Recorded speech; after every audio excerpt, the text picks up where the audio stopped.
안녕하십니까. 마이바씨의 회계 이야기 마이바입니다. 오늘은 리스 회계에 대해서 간략하게 살펴보겠습니다.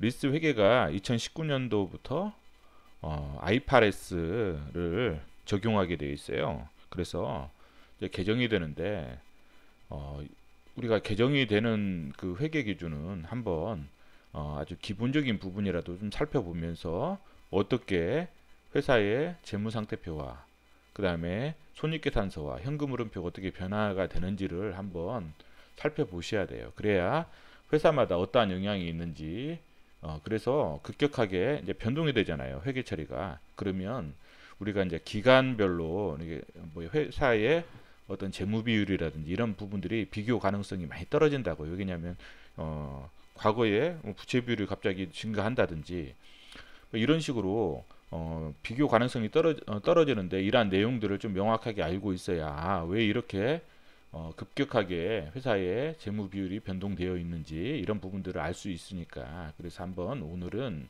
리스 회계에 대해서 가장 기본적인 부분들 그리고 개정이 되면서 변동되는 그런 사항들을 한번 살펴보겠습니다. 그 리스트라는 것은 그래요. 이게 이제 뭐 그 기준서에 보면 IFRS에 보면 이런 식으로 되어 있어요. 대가와 교환하여 자산의 사용권을 일정 기간 이전하는 계약. 말 그대로 뭐예요? 일정 기간 동안 어떤 법적인 소유권이 이전되지 않으면서 사용권만 갖는 그러한 계약이 리스 계약이라고 보시면 돼요. 일정 기간 동안 어떤 법적인 소유권은 이전이 안 됐는데 내가 사용할 수 있어요. 그게 리스 계약이에요. 리스 계약. 현재 기업회계 기준에 보면 이제 기준서 1017호에 보면 어떤 리스의 실질이 임대차와 유사하다. 임대차 그러니까 뭐냐면 우리가 이제 어떤 빌리잖아요. 빌리고 나중에 반환하는 거예요. 임대차 기간이 지나면 반환하잖아요. 그렇죠? 리스의 실질이 임대차와 유사하다. 그러면 운용 리스로 처리를 해요. 운용 리스로 처리하고 그러면 뭐예요? 이것은 나중에 반환을 하기 때문에 뭐예요? 임대차와 유사하기 때문에 자산과 부채를 인식하지 않았어요. 그래서 리스 자산을 나중에 반환을 했어요. 반환. 근데 리스의 실질이 뭐냐? 할부 구입과 유사하다. 뭐냐면 우리가 달달마다 할부금을 내고 나중에는 뭐예요?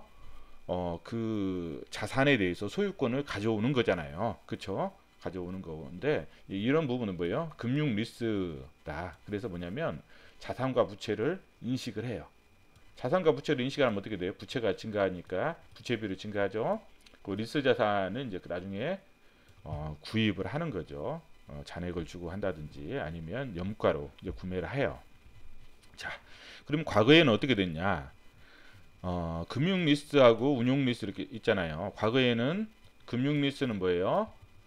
금융 리스 계약을 맺으면 자산, 금융 리스 자산으로 처리를 하고 또 그만큼 금융 리스 부채를 또 이렇게 처리를 해요. 그러면 어때요?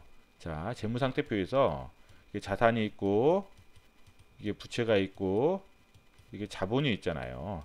자본이 있는데 자, 자산이 100이 있다고 해요. 100이. 그럼 부채가 50이 있어요. 50이. 자본도 50이에요. 자, 그럼 부채 비율은 뭐예요? 지금 100이잖아요. 100 중에서 이것도 100이고 대차 평균이 뭐예요? 같잖아요. 자, 부채 비율은 뭐예요? 50분의 자본분의 부채가 부채 비율이죠? 100%죠? 곱하기 100이니까 뭐예요? 100%. 부채 비율이 100%예요. 100%. 그쵸? 부채 비율이 100%. 그쵸? 이게 자본분의 부채가 이게 부채 비율이에요. 이게 이쪽이 부채 비율. 자, 그런데 여기서 이제 금융 리스트를 했어요. 그러면 금융 리스트면 금융 자산을 자 100이라고 해요. 100. 그러면 금융 부채도 100 똑같이 증가한다고 해요. 자, 그러면 이건 자산은 200이 됐죠. 200이 되고 부채는 뭐예요? 이것도 부채는 150, 자본은 50 이렇게 됐다고 쳐요. 그러면 50분의 부채 비율은 뭐예요? 150이 됐어요. 150. 어때요? 5일은 5, 35 곱하기 100이면 뭐예요? 부채 비율은 300%죠. 300% 엄청 100%에서 300% 그렇죠? 거의 200% 포인트가 증가했죠. 엄청나게 증가했죠. 예, 부채 비율이 증가한다고요. 이렇게. 자, 운용 리스트는 어떻게 했냐면 운용 리스트는 말 그대로 리스트의 실질이 임대차와 유사하기 때문에 어때요? 나중에 반환이 되잖아요. 그러니까 자산도 인식하지 않고 나중에 반환을 하니까 부채도 인식하지 않고 그 다음에 뭐예요? 이제 손익계산서에는 어떻게 되냐면 금융리스 같은 경우는 이 금융리스 자산에 대해서 뭐예요? 감가상각을 해야 되죠. 감가상각을 하고 금융리스 부채에 대해서 뭐예요? 이자 비용을 인식해요. 자, 감가상각비는 판매비와 관리비, 그래서 영업이익에 영향을 미치고 이자 비용 금융비용이니까 나중에 당기순이익에 영향을 미쳐요. 당기순이익에, 그쵸? 당기순이익에 영향을 미쳐요. 자, 운용리스는 어떻게 하냐? 그냥 리스로 처리하는 거, 리스료. 이 리스료가 감가상각보다는 크겠죠? 그쵸? 그래서 영업이익은 뭐예요? 운용리스로 할 때가 영업이익이 더 줄어들죠. 그쵸? 당기순이익은 똑같더라도 영업이익은 더 줄어들어요. 당연히 줄어들고 영업이익은 줄어들어요. 왜냐면 리스료가 감가상각보다 더 크기 때문에. 그쵸? 그쵸? 이런 부분이기 때문에 이런 부분이 있다는 거예요. 자, 그래서 이제 그 운용 리스하고 이제 금융 리스가 있는데 리스를 할 때 이제 보통 대부분의 이제 운용 리스와 금융 리스는 이제 좀 학술적으로 구분하는 것은 뭐 어떻게 하냐면 어떤 자산 소유에 따른 위험과 보상이 리스 사용자에게 있다. 그 리스를 사용하는 사람한테 자산 소유에 따른 위험과 보상이 리스 사용자에게 있다. 그러면 금융 리스라고 하는 거예요. 그리고 자산 소유에 따른 내가 자산을 소유하는데 위험과 보상이 리스를 제공한 사람이 있어요. 그래서 이제 무슨 뭐 자동차가 사용하다가 뭐 약간 파손이 됐다. 리스 제공자가 이제 여러 가지 보험 처리라든지 그런 걸 다 하는 거죠. 그렇죠? 이 안에 이제 리스료가 포함되어 있는 거죠. 리스료 그래서 리스료가 이제 좀 약간 커져요. 그렇죠? 운용 리스는 그런 것까지 다 고려해서 리스료를 책정하기 때문에 그렇죠. 이런 거예요. 자산 소유에 따른 위험과 보상이 리스 사용자에게 있으면 금융 리스고 그래서 이제 약간 뭐 기스가 났다 그러면 금융 리스 사용자는 자기가 수선을 해서 고쳐서 쓰죠. 운용 리스다 그러면 이제 다 이제 리스 제공자가 해주는 거고 보험 처리해서 이런 식으로 위험과 보상이 리스 제공자에게 있다 리스 사용자에게 있다 에 따라서 금융 리스 운용 리스로 과거에는 나눴어요. 자, 그래서 이제 보통 이제 회사들 85%의 기업들이 운용 리스 회계 처리를 했어요. 운용 리스. 왜냐하면 운용 리스 회계 처리를 하면 말 그대로 부채 비율이 개선이 되잖아요. 금융 리스로 똑같은 것을 금융 리스로 하면 부채 비율이 엄청나게 뛰잖아요. 그렇죠? 덩어리 큰 것들은 무슨 뭐 항공업이나 해운업, 유통업 이런 경우들은 덩어리가 엄청 크단 말이에요. 그렇죠? 비행기, 뭐 배 이것은 뭐 어떤 그 백화점 같은 경우는 그 건물 있잖아요. 건물. 보통 이제 회사들이 뭐예요? 부채비를 줄이려고 처음에 사고 이거 사서 다시 팔아요. 판 다음에 다시 리스를 해요. 그쵸? 세일즈 앤 리스백 이런 식으로 이제 보통 해요. 세일즈 앤 리스백 그렇죠? 다시 판 다음에 다시 리스를 해요. 이제 그래서 이제 운용 리스로 이제 보통 하죠. 그러면 뭐예요? 파니까 당연히 차입금이라든지 그런 것들 없잖아요. 그리고 부채 비율이 줄어들기 때문에 좀 재무 구조가 개선되는 그런 효과가 있어요. 그래서 이 세일즈 앤 리스백 형식으로 운용 리스로 많이 처리해요. 그럼 어때요? 운용 리스를 처리하면 자산과 부채가 어때요? 이게 부가 뭐냐면 장부 외는 뭐냐면 장부 안에 있지 않고 장부 밖에 있다는 거예요. 그렇죠? 부의자산, 그게 부의자산이라고 해요. 부의자산은 뭐냐면 그 장부 재무제표나 재무상태표에 그 자산과 부채가 있지 않고 이 장부 외에 있다는 거예요. 외 밖에. 그러니까 재무상태표에 자산과 부채가 기록이 안 돼 있다는 거예요. 그래서 재무정보의 투명성이 좀 저하된다는 거죠. 그렇죠? 그리고 비교 가능성이 금융리스를 어떤 회사는 금융리스를 해요. 대한항공은 금융리스가 많잖아요. 그럼 제주항공이나 아시아나항공은 좀 운용리스가 또 많아요. 의외로. 그러면 서로 비교 가능성이 떨어진다는 거예요. 어떤 회사는 부채 비율이 그러니까 금융리스를 한 회사는 부채 비율이 높아지겠고 금융리스를 하는 회사는 운용리스를 하는 회사는 부채 비율이 떨어지잖아요. 비교 가능성이 떨어져요. 그리고 정보 이용자 관점에서 봤을 때는 뭐냐면 운용리스 회계처리 회사를 우리가 이제 정보 이용자 관점에서 어떤 운용리스 회계처리 회사를 분석을 할 때 부의자산 부채를 추정하는데 시간과 어떤 비용이 그리고 노력이 좀 많이 과다하게 소모된다는 거죠. 그러니까 뭐냐면 그래서 아이파레스 같은 경우는 지금 이제 이렇게 2019년도부터 이제 아이파레스 제 1116호로 이제 이걸 적용을 해요. 아이파레스 같은 경우는 거의 정보 이용자 관점이에요. 정보 이용자에게 회사의 어떤 실질을 최대한 많이 반영할 수 있는 회계 처리면 좋다는 거죠. 그래서 이 아이파레스 같은 경우는 뭐냐면 모든 리스 거래는 리스 자산을 반환하는 거 여부에 관계없이 리스 자산 반환 여부에 관계없이 내가 나중에 리스 자산을 반환한다. 그럼 운용 리스로 하고 내가 계속 가지고 있다 그러면 금융 리스로 하고 그다음에 위험과 어떤 그 보상이 뭐 리스 사용자에게 있다. 그러면 금융 리스로 하고 리스 제공자이기 때문에 운용 리스로 했는데 그런 거 상관없이 다 금융 리스로 처리할 게 없어요. 운용 리스가 없어진 거예요, 지금. 그러면 운용 리스는 이제 더 이상 하지 않는다. 아이파레스에서는 운용 리스가 없어요. 그렇죠?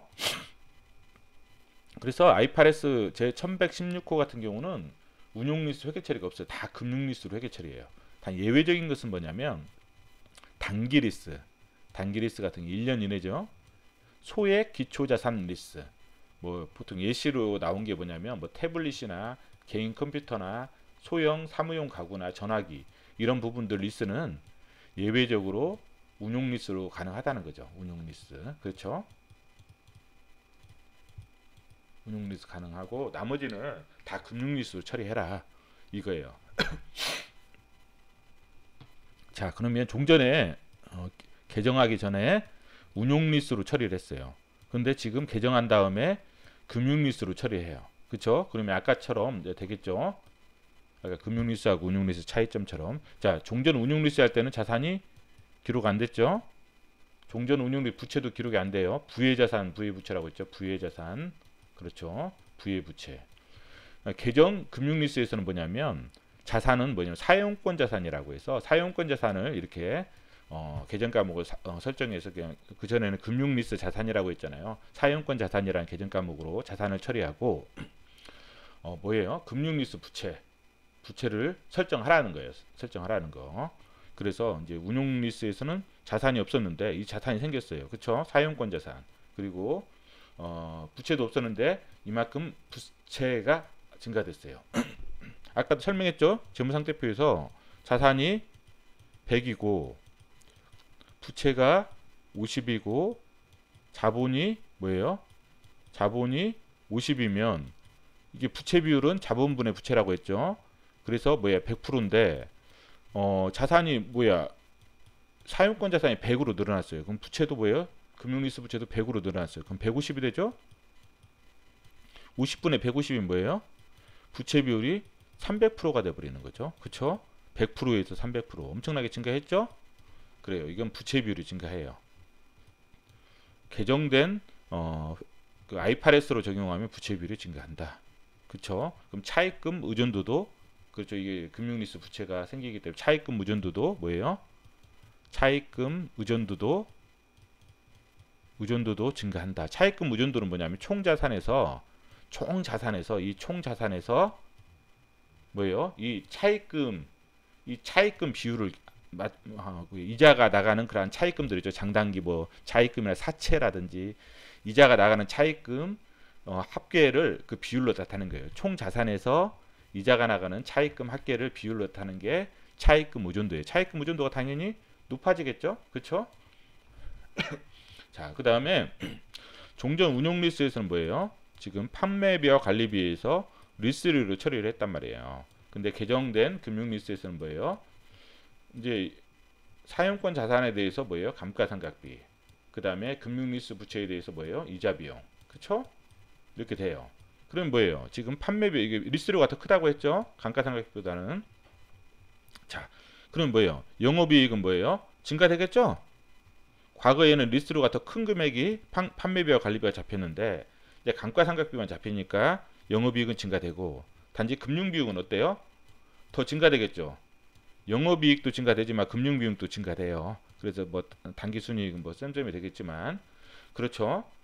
이런 부분이고 그래서 개정이 되면 영업이익은 증가될 것이다. 그렇죠. 영업이익은 증가돼. 부채비율도 증가되지만 영업이익도 증가된다. 그 다음에 뭐예요? 에비타 이거죠. 이것도 증가가 되죠. 이건 뭐예요? 이자, 법인세, 감가상각비, 차감전 이익이니까 감가상각비, 차감전 이익, 이자, 차감전 이익. 그러니까 이게 당연히 이거 리스료는 그 당시에 뭐예요? 이거 포함이 되지만 그래서 비용이니까 비용이 막 감소했는데 이게 이제 이거는 차감 전이기 때문에 저 증가되죠. 그렇죠? 그래요. 현금으로는 어떻게 될까요? 현금으로 리스료 같은 경우는 어때요? 영업 현금흐름을 줄이죠. 리스료 영업 현금흐름에서 이게 나가는 거니까 그렇죠. 비용이 나가는 거잖아요. 현금이 리스료 현금이 나가잖아요. 그렇죠. 영업 현금흐름을 줄이죠. 그렇죠. 감가상각비는 뭐예요? 현금이 나가지 않는 비용이죠. 그러니까 뭐 영업 현금흐름에 어때요? 뭐 이렇게 그 마이너스 효과가 없죠. 그렇죠. 그래서 뭐예요? 이거는 이자 비용은 뭐예요? 원래 영업 현금 흐름으로 기록을 해야 돼요. 줄이는 걸로. 왜 그러냐면 영업 이자 비용 같은 경우는 뭐예요? 직접법으로 해서 영업 현금 흐름에서 줄여주잖아요. 근데 이제 대한항공 같은 경우는 이제 재무 활동으로 처리하더라고요. 보통 재무 활동으로.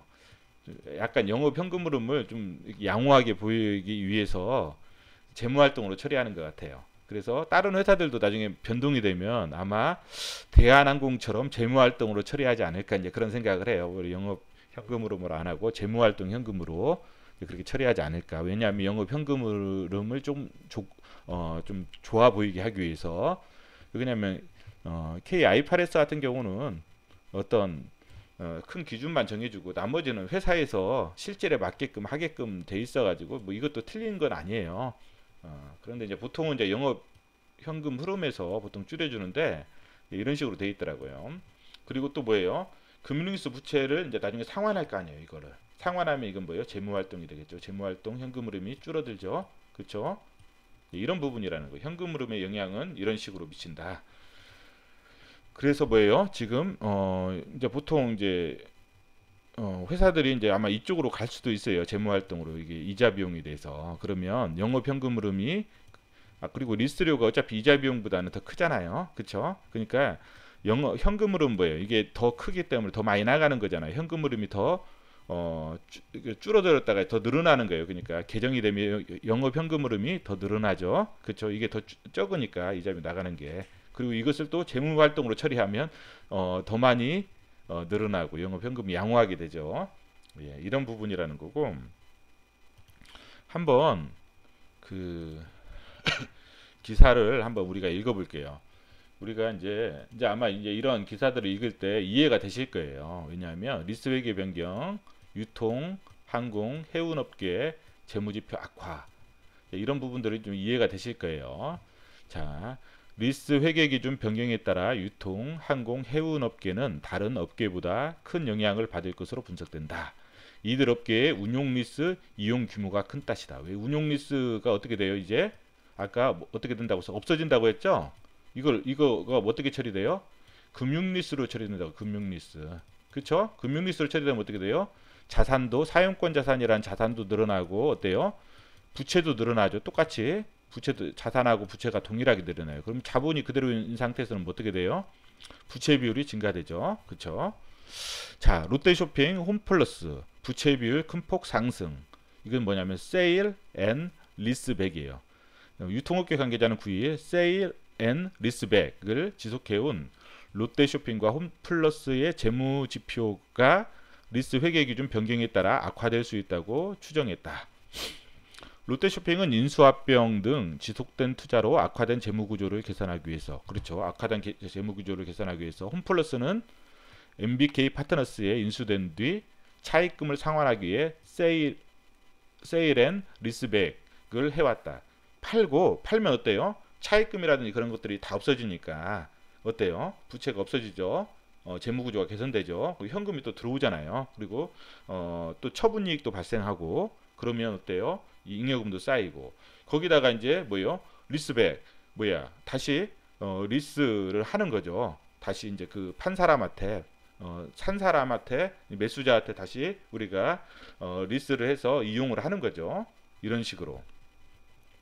근데 올 상반기 말 기준 롯데쇼핑 매장 중에서 세일 앤 리스백 비중은 13%, 자가가 49%, 임차가 38%예요. 그러면 지금 세일 앤 리스백 13%와 임차도 이게 뭐냐면 운용 리스나 똑같아요. 그래서 이제 과거에는 뭐 운용 리스나 이런 임대차 계약이 어차피 이거 임대료라는 비용이잖아. 이것은 리스료라는 비용이잖아요. 그러니까 뭐 이름만 바뀌었지 내용은 똑같잖아요. 내용은 똑같았기 때문에 구분할 필요가 없었다고요. 근데 지금은 리스 거래라는 어떤 그 명칭이 아니더라도 리스 거래의 성격이면 전부 다 리스 거래로 처리를 해야 돼요. 그렇기 때문에 이러한 임차 계약 같은 경우도 리스 거래면 이제 뭐예요? 그거잖아요. 금융 리스로 해야 된다는 금융 리스로. 그래서 이제 만약 글로벌 기업이다. 그러면 복잡해지는 거죠. 왜냐하면 이제 다른 나라의 로컬 GAAP 일반 기업 회계 기준으로 적용하는 회사들은 금융 리스나 운용 리스 이렇게 구분해서 적용할 텐데, 그쵸? 이제 금융 리스로 또 조정하는 그런 또 우리나라에서 이제 그 공시를 하려면 그 조정을 해야 되고 또 뭐예요? 거래마다 뭐 이렇게 운용 리스로 된 것들은 뭐예요? 그냥 리스료나 임대료나 뭐 큰 의미가 없었잖아요. 근데 이제 지금은 전부 다 이제 그런 것들을 리스 거래를 전부 다 수집을 해야 될 거예요. 아마 수집을 리스 거래 성격들 다 수집을 해서 나중에 이걸 금융 리스로 조정을 해야 되기 때문에 이런 부분들이 있다는 거죠. 이제 이런 부분이고 이마트와 현대백화점은 자가와 임차로 매장을 운영하고 이마트는 82% 임차. 이마트 같은 경우는 지금 뭐예요? 가장 변동성이 좀 적겠죠. 왜냐하면 지금 부채 비율이 아마 높을 거예요. 자가가 많기 때문에 부채 비율이 높고 임차는 어때요? 이제 이게 이제 18%밖에 안 되니까 이제 부채 비율은 늘어나겠지만 그리고 다른 회사보다는 변동성이 적겠다. 현대백화점은 자가가 42%, 임차가 58%니까 여기도 부채 비율이 많이 늘어날 것 같다. 베인의 한국기업평가 선임연구원은 세일앤리스백 비중이 큰 롯데쇼핑과 홈플러스만큼은 아니지만 현대백화점과 이마트도 리스 회계 기준 변경에 따른 영향을 받는다면서 장기 임차를 운용 리스로 회계 처리를 하기 때문이라고 설명했다. 이해되시죠? 이런 기사를 읽으면서 이해가 되시면 되실 정도만 되셔도 상관이 없어요. 자, 작년 말 기준 롯데쇼핑 부채 비율은 109%에서 169%로 상승할 전망이면서 그쵸? 차입금 의존도가 아까 뭐라고 했어요? 총자산에서 그 차입금 이자가 나가는 그 차입금 비중이라고 했죠. 차입금 의존도가 뭐예요? 27%에서 44%로 올라갈 것으로 추정된다. 홈플러스의 경우는 부채 비율은 70%에서 114%, 차입금 의존도는 13%에서 31%로 오를 전망. 전체적으로 회계 기준이 바뀌면서 다 오른다는 거죠. 부채 비율도 그렇고 차입금 의존도도 그렇고. 이마트는 부채 비율이 지금 제일 좀 높았죠. 자가가 80%니까 부채 비율이 83%에서 근데 변동은 좀 적죠. 100%로 차입금 의존도는 23%에서 29%. 변동성은 적죠. 왜 그러냐면 임차가 적기 때문에. 현대백화점 부채 비율은 차입금 의존도는 부채 비율은 47%에서 52%. 차입금 의존도는 9%에서 13%로 상승할 전망이고 이런 부분이라는 거예요. 그리고 뭐예요? 아까 영업이익이 증가한다고 했죠. 영업이익이 증가. 그렇죠. 영업이익이 증가. 왜냐하면 리스료가 더 크잖아요. 판관비에 들어가는 리스료가 크기 때문에 이게 비용이잖아요. 빼주는 금액이 더 컸다가 감가상각비가 더 적잖아요. 그러니까 적은 금액을 빼주기 때문에 이 영업이익은 증가하죠. 그렇죠. 같은 기준으로 영업이익 증가폭은 뭐예요? 세일앤리스백 비중이 큰 롯데쇼핑과 홈플러스가 클 것으로 보이고 롯데쇼핑은 1200억, 1000에서 1700억, 홈플러스는 1500억에서 1900억 원 늘어날 전망이다. 이해되시죠? 이마트는 평균 200억 정도 증가할 것으로 분석되고 현대백화점의 영업이익 증가폭은 100억 원 미만으로 그칠 것으로 보인다. 이런 거예요. 이런 거. 여기까지 이해되시죠? 여기까지는 이해되실 거예요. 그 현대백화점 같은 경우는 그 좀 수수료 수익이 많기 때문에 이제 좀 이런 부분들이 있어요. 좀 특성이 틀려요. 다 롯데쇼핑도 그렇고 현대백화점도 매출도 구성도 틀리고. 자, 아시아나항공, LCC 이게 저가 그거죠. 저가항공. 자, 저가 비용항공. 그 다음에 운용리스 비중이 높다. 대한항공은 금융리스나 자가가 많아요. 자가가 많은데 아시아나항공 운용리스 비중이 높다. 항공업계는 항공기를 도입할 때 리스를 활용해 자금 부담을 낮춘다. 이런 이유로 항공업계는 리스 비중이 아주 높은 산업 중 하나로 꼽힌다. 올해 상반기 말 기준 대한항공 항공기 중에서 운용리스 비중은 17%밖에 안 돼요. 그쵸? 금융리스는 49%, 소유는 34%. 그쵸? 여기까지는 이제 운용리스가 나중에 이제 금융리스로 되죠. 비중은 적지만 금액은 크기 때문에 이것도 많이 영향이 있을 거예요. 아시아나항공의 운용 리스 비중은 61%. 그렇죠? 그렇기 때문에 이게 다 금융 리스로 간다는 거죠. 그럼 부채가 많이 늘어나겠죠. 올해 상반기 말 연결 기준 대한항공 부채 비율과 차입금 의존도는 각각 654%와 61% 정도고 아시아나항공의 부채 비율과 차입금 의존도는 598%와 48%다. 회계 기준 변경 이후 대한항공 부채 비율과 차입금 의존도는 여기서 48포인트 오르고 2%포인트 상승할 전망이고 아시아나는 뭐예요? 203포인트. 그러니까 뭐예요? 한 700 거의 800억 정도 800% 되죠. 800%. 그쵸? 그럼 12%포인트 올라간다. 부채 비율 한 800% 될 것 같아요. 아시아나는. 대한항공보다 훨씬 커져버리죠. 부채 비율이. 손익계산서에서는 뭐예요? 대한항공은 향후 9년간 연평균 440억 정도 영업이익 증가가 예상해요. 왜냐하면 이게 비율은 적지만 워낙 덩어리가 크기 때문에 그렇죠. 아시아나항공은 8년간 향후 750억의 영업이익 증가가 영업이익은 아시아나가 당연히 또 부채 비율도 많이 증가되고 영업이익도 증가되고 그렇죠. 저비용 항공사도 대부분 항공기를 운용 리스로 도입하고 있다. 그렇죠. 그래서 이에 따라 S 회계 기준 변경 이후 LCC 차입 의존도는 25에서 50% 포인트, 부채 비율은 90에서 290% 포인트 상승할 전망이 이거가 아니라 이거만큼 상승한다는 거예요. 그렇죠? 25에서 50% 포인트 상승하고 90에서 290% 포인트 상승할 전망이다. 그렇죠? 에어부산은 지난해 말, TA항공은 올해 3월 말, 제주항공, 진에이는 올해 6월 말 기준이다. 모두 별도 기준이다. 여기서 보면 이렇게 있고 국내 LCC 중에서 항공기를 직접 구매한 곳은 없다. 모두 금융리스와 운용리스로 항공기를 사용하고 있다. 제주항공만 올해 하반기 항공기 세대를 직접 구매했다. 같은 기준으로 영업이익 측면에서 보면 제주항공은 연평균 140억, 진에어는 90억 정도 증가할 전망이고요. 자, 해운사 중 컨테이너 선사 재무지표 변화가 크다. 해운사들은 선박 도입 시 리스를 많이 활용한다. 특히 현대상선과 흥하해운 등 컨테이너 선사가 운용리스 비중이 높대요. 운용리스 비중이 높으니까 뭐예요? 이거 다 금융리스로 가면 뭐예요? 부채 비율이 증가되고 영업이익도 그만큼 또 증가되죠. 왜냐하면 리스료가 훨씬 큰데 리스료가 좀 빠지고 감가상각비가 들어가기 때문에 그리고 나중에 금융비용이 이자 비용으로 가기 때문에 이런 부분들이 되는 거예요. 그래서 이들 회사는 중장기 기간 용선. 이 용선이라는 게 그거잖아요. 용선은 한자로 보면 뭐냐면 세를 내서 얻는 거예요. 세를 내서 세를 그냥 임차나 마찬가지 임차인데 일정 기간 선박을 용선한 대가로 용선료를 납부하는 여기 임차라고 안 하고 용선이라는 그 단어를 사용해서 써요. 용선을 용선하고 그 용선한 대가로 용선료를 지급해요. 그러니까 임차를 하고 임차료를 지급한다. 이런 의미나 마찬가지예요. 그리고 근데 이제 선박 관리라든지 근데 선박 관리나 뭐 선원, 운용, 그다음에 뭐 선용품, 그냥 보급 일체들은 선주가 부담을 해요. 이것은 선주가 부담을 해요. 해운사가 부담하는 게 아니라 선주가 부담을 해요. 나용선은 뭐냐면 BBC 방식은 뭐냐면 용선 이것도 용선이에요. 용선료를 지불하는 용선이지만 이제 뭐냐면 선원을 운영한다든지 그쵸? 선원을 운영하는 선용품 보급은 누가 하냐면 이것은 용선주가예요. 용선주라고 하는 게 빨리 해운사가 한다고 보면 돼요.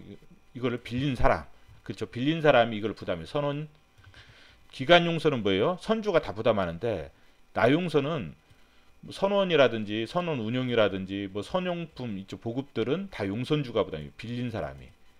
선박 관리만 선주가 해요. 선박 관리는 무조건 선주가 하고 이런 거예요. 기간 용선이나 나용선 방식으로 선박을 도입해서 노선을 구축하는 경우가 많기 때문에 TC와 BBC 방식은 현행 리스 회계 기준에서 운용 리스로 인식을 하거든요. TC와 BBC. 이제 보통 금융 리스 같은 경우는 HP라고 BBC HP라고 해서 이게 뭐냐면 나용선인데 나중에 이것은 구매를 하는 거예요. 구매 목적. 나중에 이제 용선 기간이 끝나면 구매를 하는. 그래서 이제 국적 취득부 뭐 나용선 이런 식으로 해가지고 이제 구매를 하면 용선주의 어떤 그 국적에 따라서 국적을 변경시켜주는 그런 부분이 있거든요. 예, 이런 부분이에요. 근데 이제 이 현대 상선과 흥하해운은 TC와 BBC로 인해서 운용 리스료 운용 리스로 회계 처리를 하기 때문에 이게 나중에 뭐예요? 다 금융 리스로 되기 때문에 뭐예요? 나중에 이제 그 금융 리스로 되기 때문에 어떻게 돼요? 부채 비율이 증가하고 또 나중에 영업이익도 증가할 거다. 이제 이런 부분이죠. 자, 페노션과 대한해운, 플라리스 쉬핑, H라인 해운, SK 해운 등 벌크 선사는 장기 운송 계약을 위한 선박을 대부분 금융리스나 자가로 확보하고 있어요. 자가로. 실제 운용리스 비중은 현대상선이 77%, 흥하해운이 27%. 나머지는 적죠? 그쵸? 이런 부분이라는 거예요. 따라서 리스 회계 기준 변경으로 컨테이너 선사가 벌크 선사보다 더 많은 영향을 받을 것으로 예상되고, 실제로 지난해 말 별도 기준 현대상선 부채 비율이 269%에서 583%로 상승할 것으로 예상된다는 거예요. 그리고 차입금 의존도는 55%에서 76%로. 그렇죠? 여기에서 현대상선이 지난달 발행한 1조 원 규모의 신종 자본증권은 반영되지 않은 거예요. 그리고 영업이익 증가 효과도 현대상선이 가장 클 전망이고 향후 8년간 연평균 1,500억 원의 영업이익이 늘어날 것으로 추정된다는 거예요. 그렇죠? 자, 그리고 대한항공 한번 이거 보면 재무 상태표예요. 대한항공 여기 보면 이제 유동성 리스 부채가 됐죠. 부채에 금융리스 부채가 있고 그 다음에 금융리스 이것은 비유동 부채고 이것은 유동이에요. 이건 1년 이내에 다시 된 것들은 1년 이내에 만기가 도래하는 것들은 유동성 대체를 해주는 거예요. 자, 엄청나죠? 부채가 그쵸?